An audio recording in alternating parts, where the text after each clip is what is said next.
Hello and welcome to Cartoonist Kayfabe. My name is Jim Rugg. I'm Ed Piscor. Today we're going to look at a paperback of the Untold Legend of the Batman, a nostalgic item. Comes out in 1982, sold in schools. But before we do that, Ed, tell us about Red Room. Sold in schools as well, man. Murder on the Dark Web for Fun and Profit is the name of the game in Red Room Comics. You see an issue, scoop it up, give it a read. It's going to be a complete experience, unlike the monthly comics that come out from the big two. You can find these at your local comic shop or get them from the Fantagraphics website, because we have very limited quantities available. People are snapping these things up like crazy at the comic shops, man. Got to thank the Kayfabe audience. I think that has a lot to do with it, Jimmy. If you want to read these comics right this minute, you don't want to leave your house, man, go to my Patreon, patreon.com. Look at that right there, man. Shouts to Jackass. They got a new movie coming out in October. Hit up my Patreon, patreon.com/Ed Piscor. $3 for the archive there. Put up the strips before they hit paper, and I have about 150 strips available right now. PDF of the free Comic Book Day comic is up there for free to check out, man. Give you a good primer on what the series is about. All those links are available in my link tree in the description below this video. You can join me on patreon.com and see how I make comics like Street Angel, Deadliest Girl Alive. That's patreon.com/Jim Rugg. And you can find Street Angel, Deadliest Girl Alive wherever you buy books or comics while supplies last. We are running through this print run and nearing the end of it, so you can tell your store to order one if they haven't already, or pick one up off the shelf. And you can join me on Patreon to see my original art, scripts, layouts, and see how I make the comics I make, including Street Angel and Octobriana and many other comics like that. So join me on patreon.com/Jim Rugg. But we're here today, Ed, to talk about this sort of an oddity. I came across this recently and had to pick this up because I love the paperback format. Did a little bit of digging into this. It's a collection of... It's reformatted, but it's a collection of DC's second miniseries. Their first Batman miniseries, also called the Untold Legend of the Batman. You see, regular kind of comic art team working on these. The first one is drawn by John Byrne and I think inked by Jim Aparo. And then the second two issues, I think it's a 3-issue miniseries. 3 issues. Drawn by Jim Aparo. Let me ask you this. When you say something like this is the second miniseries, you got to tell the people what the first miniseries is, so I hope you know it. I'm afraid I don't. Kayfabers, if you do know, you got to put that in the comments, man. But that miniseries comes out, I believe, in 1980. And what this story is origin stories. This is a jumping on point for Batman, where they expand the origin across these 3 issues. And I don't want to exactly call this a great comic. I wouldn't go that far. Let me tell you something. This comic is perfect for kids who are jumping on board, because I was one of them. The format that I read it in, because they put this thing out in many different ways, regular comics, but the way that I got hold of it was in multi-packs at my hardware store called Keystone Plumbing. Of course, your first comic book store, the hardware store. Yeah. Like there would be one of these in every grab bag. So like you were definitely getting one of these Batmans, and I just put that together while all at once. And the comics that I got, they were smaller in size, but they were bigger than this. They were sort of in between this and normal comic book format. Here, we can show off to give you at home a sense of the size of this paperback. Yeah, and I apologize, I just couldn't find those comics here. But like they were packaged with like an audio cassette tape that did like a read-along kind of gimmick. Now, here's the other cool thing about those other comics, and maybe when I find them, we'll do a video on that too.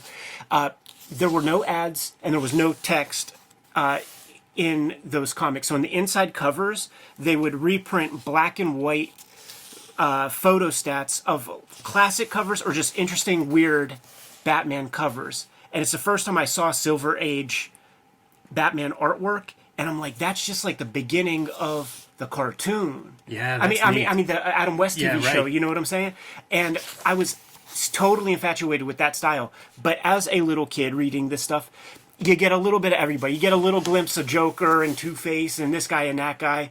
You get a solid Batman origin, or, you get a Batman origin. The Batman origin's weird in here, by the way. I'm going to point this part out where you see Robin. This is a young Bruce Wayne who's learning detective skills from, like, a police detective, but he's dressing up as Robin to conceal his identity because he's afraid that the detective will figure out what he's doing fighting crime later on in life. Well, fuck, Jimmy, let's talk about the Alfred Pennyworth origin, man, where he was a young thespian doing Hamlet, but because his dad said so on his deathbed that you have to have a life of servitude. Why? Because a Pennyworth has had a life of servitude for every generation, so he gives up his successful acting career, walks into Bruce Wayne's crib, walks into a rich dude's house, and is just like, yeah, I'll find my own bedroom and shit. He does. Like, dog, don't even worry, man. Breakfast is going to be at 7 a.m. Yes, don't be late. I hope I'd appreciate your punctuality. And Bruce Wayne and Dick Grayson are like, blah, blah, blah, blah, blah, blah, blah, blah, blah. The whole time. They don't know what to do, man. It's ridiculous. Every time a character shows up, you're going to get his origin. Yeah. So this is Robin's origin, which is really out there. Like, his parents were killed as trapeze artists by, like, the local muscle is muscling in on the circus to try to get a piece of the action. But look what Bruce Wayne does, man, because he uses him as bait, man, to pick up chicks. So it's like he's like bringing his little brother to the parties, and all these girls are flocking to him, like, oh, look, he's so cute. And then Bruce Wayne is bagging them, man. Yeah, and obviously Robin can fight. He's out there at night fighting adult men, but he can't. He has to be meek at school. He can't use his fighting powers against the bullies. So the MacGuffin is that Batman is receiving, like, weird letters and ripped up costumes and stuff. And hold that thought, because okay. we're at Alfred's origin. Yeah, he's a badass soldier. Yes. Helping refugees escape the Nazi oppression. You see him holding up barbed wire and sneaking people out. And he's got those, like, little guns. Shooting machine guns. It's amazing. And then returning to the stage after the war, and that's whenever the deathbed father explains to him, you got to be in service. I never thought of a young Hamlet, Prince of Denmark, with that hairline. Alfred always looks like Alfred. And so, as you say, Ed shows up one day at Wayne Manor, explains he's there to be their butler, which they're not sure they need, and that's it. He'll see him in the morning at 7 o'clock. Yeah, it reads like Bruce Wayne doesn't want anybody, like, sort of in on the secrets of, like, what's happening in that Wayne Manor, man. Well, it's Alfred hears voices coming from behind the clock and stumbles onto the Batcave. That's how he learns that his master is Batman. But as you were saying, the story is there's a costume that's his father's costume, and it comes up missing. Yeah. And so now who knows their identity, who knows how to get into the Batcave, and that's why we're getting all these backstories as they're going through and trying to solve this mystery. See, so stuff as a little kid, you need this, man. You're getting acquainted with, like, the comic book version of all these different bad guys that are classic, and then you're left with questions, because when you see Tweedledee and Tweedledum, you're like, how does that work in this universe? You know what I'm saying? And with those books that I was telling you about, like, some of the covers that would be included would have some of the weird shit. Like there was, like, an owl-looking Batman, and it's so close to, like, what that Bruce Wayne's dad's bat costume looked like. So, like, that kind of shit would be used on the inside covers and a couple extra pages when necessary. Maybe the Red Hood. Yeah, here's your pretty cool Joker, but the Joker origin section of the story. It's kind of funny, it's an odd book. I like this format. Part of the reason that I wanted to do this video was to show off the paperback a little bit, talk about it. Yeah. And one of the parallels I see with the this paperback format and comic book format is both of these things were, like, the cheapest formats to produce at one point, and as a result, you can see every comic had a paperback version because it was such a ubiquitous format, and now it's almost obsolete. And I feel like comic books are similar, where the comic book format is the comic book format because it was the cheapest thing to produce at the time, and now that's gotten out of, it's no longer the cheapest format or cost friendly. So kind of interesting to think about how these formats evolve and come and go, because you really can find pretty much any successful comic in this format. Yeah. I at flea markets and stuff, I would pick this kind of thing up. It's how I got a hold of, like, a lot of weird reprints of, like, old Superman and Absolutely, but all the Peanuts books, like it's Yeah, just all for sure. kinds of stuff. And what's neat about it to me is that they're cutting this stuff up. It's almost like when you start thinking about like mobile comics on a phone and stuff, and how does that work with like a trade paperback or whatever. I think you have to reformat the stuff. Yeah, definitely. To fit That's those not different the page. formats. That's not the page, and it's it's shitty. Like it doesn't do justice to the ink work of Jim Aparo or whatever. As I was going through this series and giving it a critical eye, like looking at it through the eyes of an adult who's working on this stuff, Jim Aparo is an excellent draftsman. It's the compositions that are just lackluster, and it's not even that they're bad, functional, but his anatomy, like the guy can draw like nobody's business. Yes. It's just like if I had that facility, like I can make that shit sing. I just know I could, Yeah, it's interesting to think of like DC House style, even Yeah. compared to Marvel, where you're right, like all this stuff it's very clear. Everybody is, consistent from panel to panel.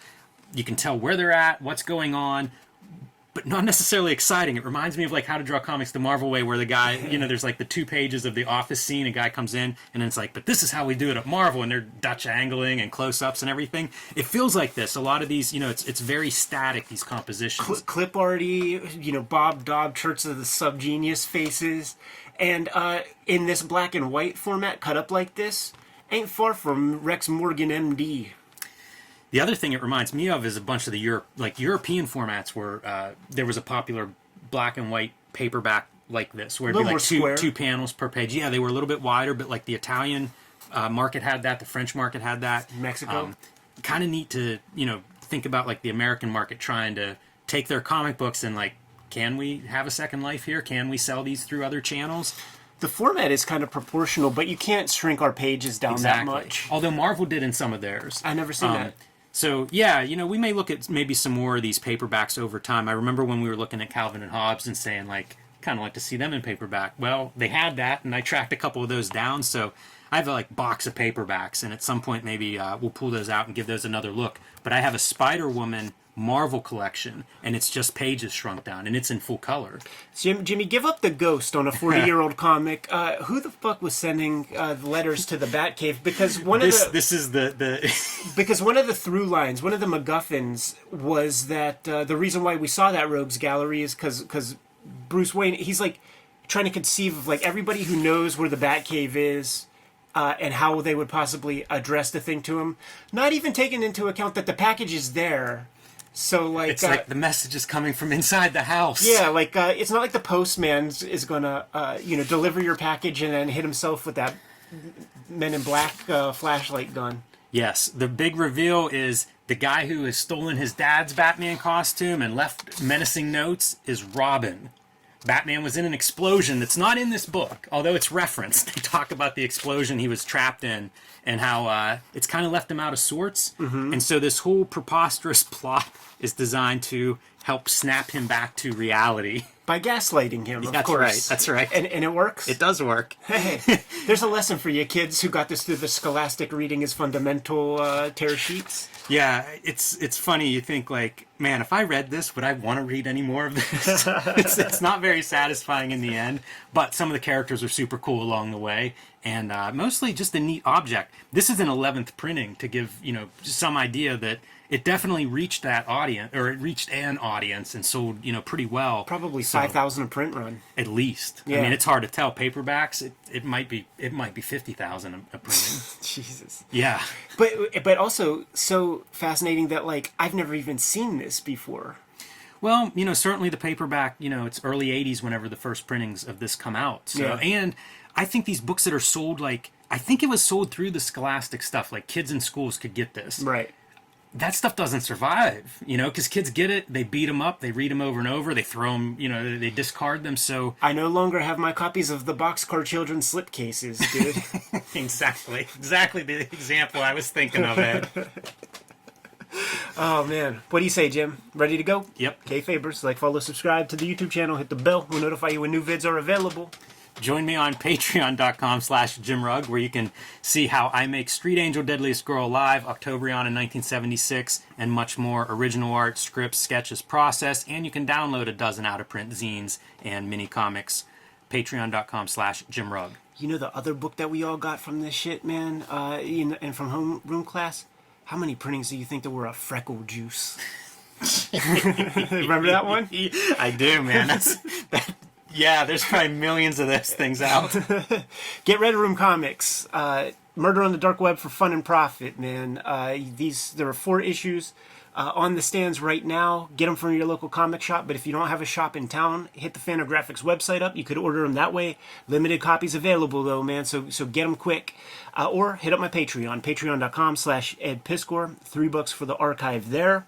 And you can read these comics before they hit paper. All those links in my link tree in the description below. Dude, those Scholastic order forms, they were like the Oprah book club for kids. Brilliant. Absolutely, man. You can subscribe to the Cartoonist Kayfabe e-newsletter at the links below this video. You can also find Cartoonist Kayfabe t-shirts and merchandise at the links below this video. Can you imagine the loot that Judy Blume made from that stuff, man? Given those marching orders, we'll be on our way. Read more comics.